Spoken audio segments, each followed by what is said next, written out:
Martha Samuel got into the Malala Fund program, little did she know that she would not only be changing her own life, but the lives of 30 other girls in her community who though had access to free education but could not read and write. For her, it's not just about going to school. The question is, are the girls learning? Her experience brings to the fore the need for mentorship and counseling. After the 3 months, all the girls were able to read and write, all of them. And during the launching of the project, they did a press media on their own. They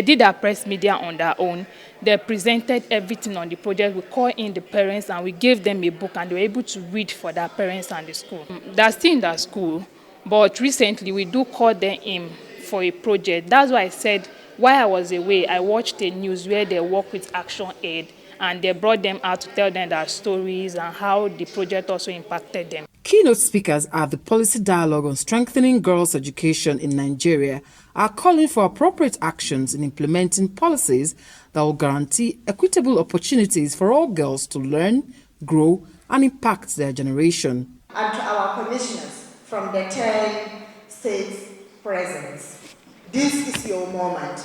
You are the closest to the girls. You are the closest to the communities. You are best placed to drive results. Use insights from these reports to scale what works, reform what doesn't, and lead boldly.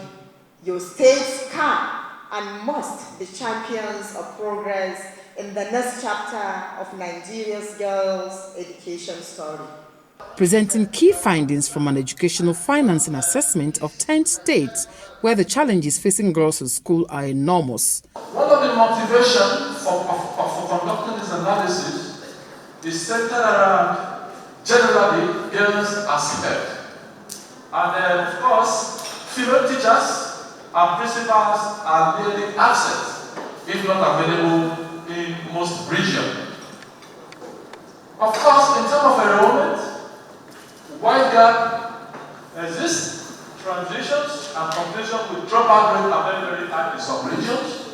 So with all this particular gap, it calls for this particular sectorial analysis. Experts here agree that engaging local communities, building and renovating schools, providing incentives like scholarships and providing wash facilities can help in promoting and improving access to quality education, especially in rural areas.